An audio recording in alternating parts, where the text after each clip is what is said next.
Hello, welcome, नमस्कार, आदाब, सत श्री अकाल. कसे आहात तुम्ही? मजेत ना? बघा मित्रांनो, आपण शिकत आहोत चॅप्टर ग्रॅव्हिटेशन. आणि ह्या चॅप्टरच्या आपल्या पाठीमागच्या लेक्चरमध्ये आपण काय शिकलो? तर आपण बघितलं सर्क्युलर मोशन, आणि त्याच्यानंतर दुसरी कन्सेप्ट आपण बघितली ती म्हणजे centripetal force. What is circular motion? The motion of an object along a circumference of a circle is called circular motion. And what is centripetal force? The force acts on any object moving along a circle and directed towards the center of the circle is called centripetal force.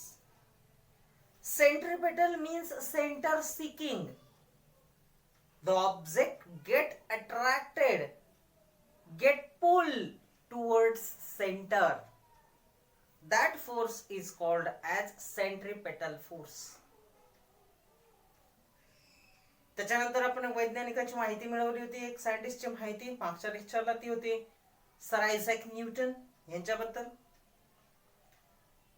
Centripetal force is acting by the earth on the moon, by the sun on the earth, as well as all the planet in the solar system. And that's why these planets are revolving around the sun in a fixed orbit. No orbit can thrown out. If this force suddenly stop, then this solar system will be blast. This will be no longer remains earth revolving or planets revolving around the sun. So it is because of the centripetal force. Now in today's lecture we are going to discuss about Kepler laws. You know that Kepler, before Newton, he derived the laws of planetary motions. So in today's lecture we are going to discuss about Kepler laws. Please see on your screen, I have something for you. A slide is there. See, Kepler's law.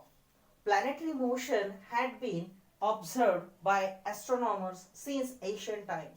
Before Galileo, all observation of the planet position were made with the naked eyes. By the 16th century, a lot of data were available about the planetary positions and motions. Johannes Kepler studied these data. He noticed that the motion of the planet follows certain laws. He studied 3 laws describing planetary motion. These are known as Kepler's laws, which are given below. त्यातच तुम्हाला एक do you know चा box आहे बघा, काय आहे त्याच्यामध्ये दिलेलं. An eclipse is a curve obtained when a cone is cut by an inclined plane.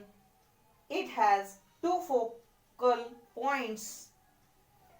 The sum of the distances to the 2 focal points from every point on the curve is constant. F1 and F2 are the 2 focal points and the eclipse shown in the figure 1.3. If A, B, C are the 3 points on the eclipse, then AF1 plus AF2 is equal to BF1 plus BF2 is equal to CF1 plus CF2. Diagram बाजूला दिलेली आहे ती बघून घ्या. एक शंखवाकार म्हणजे ज्याच्यात आपल्याला बघा हे शेंगदाणे फुटाण्यामध्ये कोण करून आपल्याला ते शेंगदाणे भरवून देतात बघा. मग हे जे कोण आहे, हा जो शंखू आहे, जर तुम्ही याला तिरप कापलं कोणत्याही सेक्शन मध्ये, बघा तो प्लेन दिसतोय तुम्हाला, तिरपा प्लेन, तो तिरपा प्लेन जो कापलेला आहे तो आपल्याला इक्लिप्स देतो. इक्लिप्स म्हणजेच काय, तर त्याला लंबवर्तुळाकार असं म्हणतात. मग हा लंबवर्तुळ आपल्याला भेटला आणि याच्यामध्ये बघा फोकल पॉइंट आपण ठेवलेले आहेत F1 आणि F2. फोकल पॉइंट्स म्हणजे नाभी बिंदू. फोकल पॉइंट्स म्हणजे काय, नाभी बिंदू. त्याच्यानंतर जर एबीसी हे 3 पॉइंट त्या इक्लिप्स वरती असतील तर एक सूत्र आपल्याला मिळतं की AF1 अधिक AF2 बरोबर BF1 अधिक BF2 बरोबर CF1 अधिक CF2. ठीक आहे, चला तर आपण डिटेल मध्ये जाऊयात ह्या पोर्शनच्या. अगदी सुरुवातीपासूनच मानवाला आकाशाचं प्रचंड आकर्षण आहे. तारे, इतर ग्रह हे डोळ्यांनी शक्य होईल तितकं तो आकाशाचं आणि अवकाशाचं काय करतो, निरीक्षण करतो आणि त्याने त्याच्यावर आधारित जी हवामान रचना आहे ती समजून घेण्याचा प्रयत्न केला निसर्गाची. त्याच्यानंतर 16व्या शतकापर्यंत भरपूर सारी माहिती मानवाला प्राप्त झालेली होती. केपलरने म्हणजे गॅलिलिओ, तुम्हाला माहिती Galileo was the first scientist ज्याने स्वतःची दुर्बीण बनवली आणि त्याने हे प्लॅनेटरी जे आहेत प्लॅनेट्स हे सन भोवती रिव्हॉल्व करतात हे सगळ्यात पहिले जगाला मांडून दाखवलं, नाही का, त्याने सगळ्यात पहिले सांगितलं हे. पण मग या 16व्या शतकापर्यंत भरपूर सारी माहिती ह्या प्लॅनेट्स बद्दल आणि त्यांच्या रिव्हॉल्युशन बद्दल, त्यांच्या मोशन बद्दल आपल्याला मिळालेली होती. केपलरने या सगळ्या माहितीचा अभ्यास केला आणि याच्यापासून 3 महत्वपूर्ण नियम, 3 महत्वपूर्ण लॉ त्याने बनवले. हे लॉ आपल्याला शिकायचे. त्याने मांडलेले लॉ समजून घेण्यासाठी आपल्याला एक शंक्वाकार जी काय म्हणतात त्याला कोन आहे त्याला तिर्प कापायचंय. तिर्प, शंक्वाकार कोन म्हणजे असा निमोता, आणि त्याला तिर्प कापले की आपल्याला काय मिळते, तर आपल्याला इक्लिप्स मिळतो. ठीक आहे, या इक्लिप्सचे F1 आणि F2 हे 2 फोकल पॉइंट आहे, नाभिबिंदू आहे. या नाभिबिंदू पासून आता 3 पॉइंट आहे A, B आणि C. ते कुठेही असू शकतात, त्या 3 बिंदू तुम्ही कुठेही घ्या, काय प्रॉब्लेम नाही त्याला. हे 3 बिंदू आहेत आणि जर यांच्यापासून तुम्ही बघा हे याच्यावरती एक चौरस टाकला, आयत टाकला आणि हा एक त्रिकोण टाकलेला आहे. म्हणजे त्रिकोणाचं नाव सांगतो तुम्हाला, F1BF2 हा त्रिकोण आहे बघा, ही मधली डॉटेड लाईन आहे.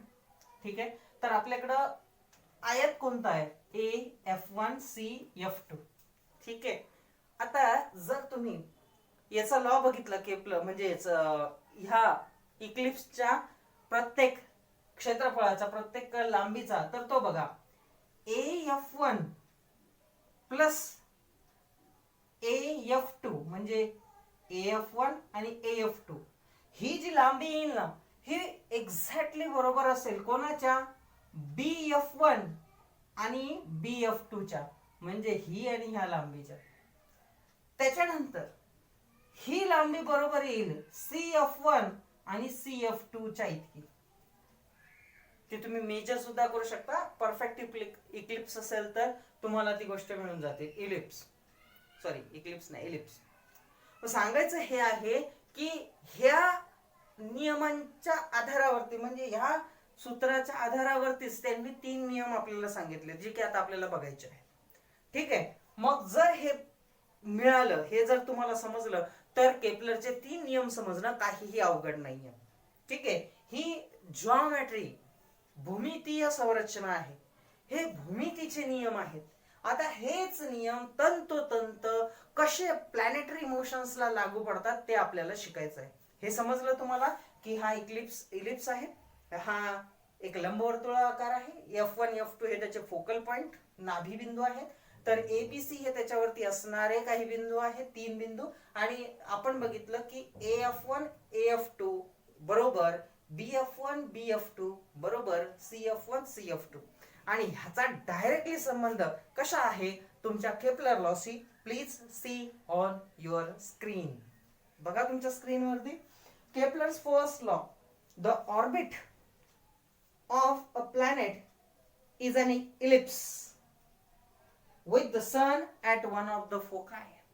पहिला नियम हे सांगतो की हे जे ऑर्बिट आहे प्लॅनेटचं, म्हणजे प्लॅनेट ज्या पाथ वरून फिरतो कशा भोवती, सन भोवती, तर हे जे ऑर्बिट आहे हे वर्तुळ नाहीये, हे लंब वर्तुळ आहे, म्हणजे हे इलिप्स आहे. काय आहे, इलिप्स. आणि त्या इलिप्सच्या सेंटरला सन नाहीये, त्याच्या फोकल पॉइंटला सन आहे. म्हणजे ते F1 ला असू शकतो किंवा F2 ला. जर आकृती बघून घ्या एकदा, सन हा त्या इलिप्सच्या म्हणजे त्या लंबवर्तुळाच्या एका नाभिबिंदूपाशी आहे. वरची आकृती जर तुमच्या लक्षात असेल तर ती आहे F2 जवळ आपला सन आहे. F2 म्हणजे फोकल पॉइंट आहे तो. ठीक आहे, मग तिथं सन आहे आणि त्याच्या भोवती इक्लिप्स ऑर्बिट मध्ये हे काय करतात, प्लॅनेट मूव्ह होतात. मग बघा त्याच्या खाली इन्फॉर्मेशन आहे. Figure 1.4 shows that the elliptical orbit of the planet revolving around the sun, the position of the sun is indicated by S. S हा जो लेटर वापरलेला आहे हा सन साठी वापरलेला आहे, तो एका फोकल पॉइंट नाभिबिंदूवरती आहे. दुसरा लॉ आहे बघा Kepler second law, the line joining the planet and sun sweeps equal area in equal interval of time. आता याच्यात 3 वेगवेगळ्या ठिकाणचं अंतर दिलेलं आहे कापलेलं प्लॅनेटने. ए बी, इथून तो प्लॅनेट निघाला ए टू बी, त्याच्यानंतर सी टू डी हे दुसरं डिस्टन्स आहे आणि ई टू एफ हे तिसरं डिस्टन्स आहे. आता वरवर पाहता तुम्हाला हे तिन्ही जे अंतर आहे ते वेगवेगळे दिसतात. ए बी हे अंतर खूप मोठं दिसतंय, सी डी हे त्याच्यापेक्षा कमी आणि ई एफ तर फारच कमी दिसतंय. पण ती अंतर सारखीच आहे, इक्वल आहे आणि ती इक्वल टाइम मध्येच पार केलेली आहे. मग तिसरा नियम हा सांगतो आपल्याला, the line joining the planet and the sun sweeps equal area in equal interval of time. म्हणजेच हे जे एरिया आहे, हे जे क्षेत्रफळ आहे प्लॅनेटचं सूर्याभोवतीचं, ते सारखं आहे सारख्या वेळेमध्ये. म्हणजे सारख्या वेळेत सारखं अंतर कापलं जातं असा त्याचा अर्थ आहे. AB and CD distance covered by the planet in equal time, that is after equal interval of the time. The position of the planet starting from A and C are shown by the B and D respectively.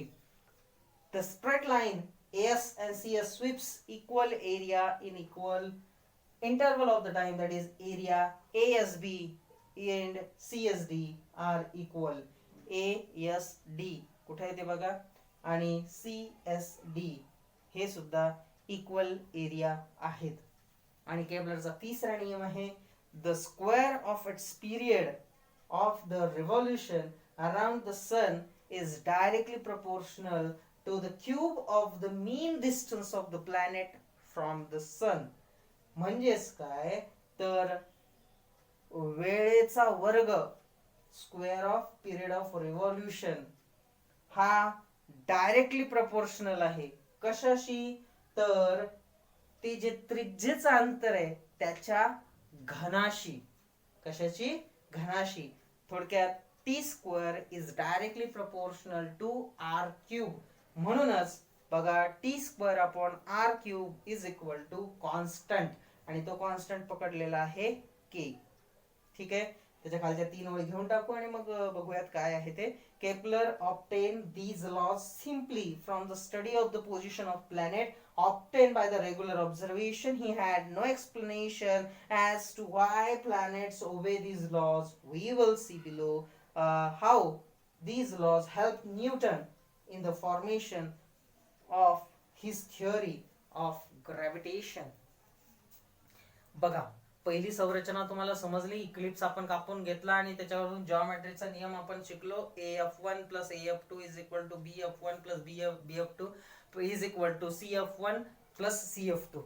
आता हे प्लॅनेटच्या बाबतीत आणि planetary मोशनच्या बाबतीत कसं लागू पडतं, तर suppose हा F2 म्हणजे इथं सूर्य आहे आणि हे एका प्लॅनेटचं ऑर्बिट आहे. म्हणजे या ऑर्बिट मध्ये प्लॅनेट फिरतोय कणाभोवती, सूर्याभोवती. इफ दिस इज द सन, हा जर सूर्य असेल, म्हणजे पहिलाच नियम हा सांगतो की ही जी पाथ आहे, हे जे ऑर्बिट आहे प्लॅनेटचं, हे वर्तुळाकार नाहीये, सर्कल नाहीये, तर हे इलिप्स आहे. म्हणजे हे लंब वर्तुळाकार आहे.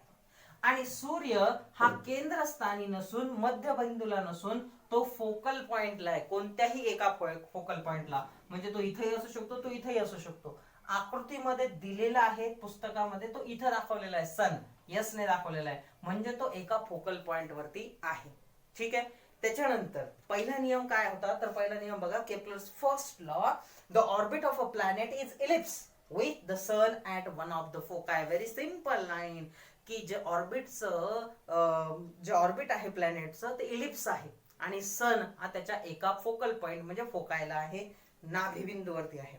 दुसरा पॉइंट, दुसरा law, Kepler second law, the line joining the planet and the sun sweeps equal area in equal interval. म्हणजे आकृतीमध्ये पुन्हा जर तुम्ही गेले तर बघितलं असेल 3 वेगवेगळे क्षेत्र दिलेले आहेत.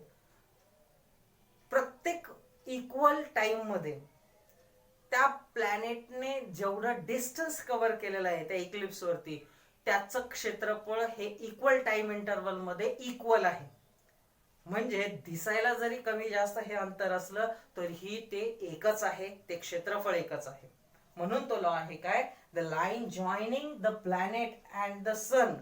जी लाईन्स प्लॅनेट आणि सन यांच्यामधलं डिस्टन्स दाखवते है ना, किती अंतर पार केलं एका ठराविक वेळेत, ती sweeps equal area in equal time interval.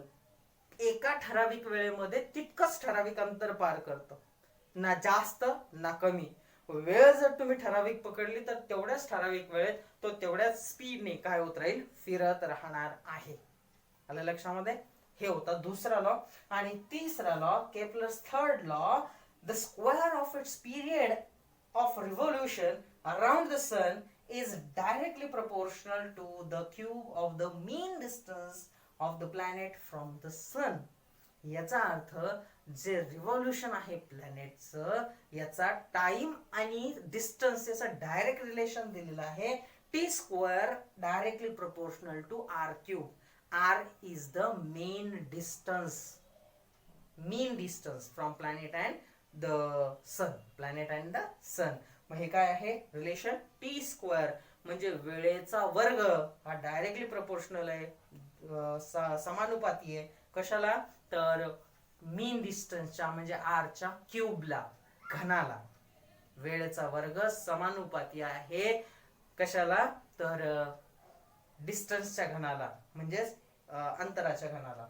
ठीक आहे, हे आहे तुमचा तिसरा लॉ, केपलरचा तिसरा लॉ.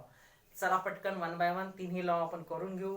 पहिला लॉ होता काय, the orbit of the planet is ellipse with the sun at one of the foci. दूसरा लॉ है Kepler second law, the line joining the planet and the sun sweeps equal area in equal time interval. तीसरा law है the square of the period, the square of its period of revolution around the sun is directly proportional to the mean distance, the cube of the mean distance of the planet from the sun. Right? हे तिन्ही law आपण शिकलो. आणि ह्याच्यानंतर हे 3 नियम केपलरने मांडले. पण हे असं का फॉलो करत होते हे रूल, हे जे त्यांनी नियम मांडले हे टोटली ऑब्झर्वेशन वरती डिपेंड होते आणि त्याला जी इन्फॉर्मेशन प्राप्त होती, जो डाटा प्राप्त होता त्याच्यावरती होते.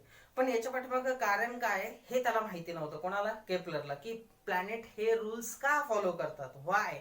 आणि हा जे कारण आहे, हे जे रिझन आहे, हे शोधून काढलं न्यूटनने, हे ना, सर आयझॅक न्यूटन. आणि मग ह्या प्लॅनेटरी मोशन्सच्या लॉचा न्यूटनला कसा फायदा झाला, कसं त्यांनी त्यांचा ग्रॅव्हिटेशनचा लॉ या आधारे मांडला, या माहितीच्या आधारे मांडला, ते आपण शिकणार आहोत. पण कधी, पुढच्या लेक्चरला. ठीक आहे. तर ह्या लेक्चरला आपण शिकलो केपलरचे तिन्ही नियम, Kepler first law, Kepler second law आणि केपलर थर्ड लॉ. तुम्हाला हे छान व्यवस्थित अक्षरामध्ये लिहायचे तिन्ही लॉ, आणि त्याच्यानंतर डायग्राम सुद्धा तुम्हाला लक्षात ठेवायची आहे आणि तुम्हाला हे लर्न करायचे आहेत. ठीक आहे. तर ह्या लेक्चरला थांबूयात, भेटूयात पुढच्या लेक्चरला. तोपर्यंत घरातच राहा, सुरक्षित राहा आणि शिकत राहा. शिकणं थांबवू नका. धन्यवाद.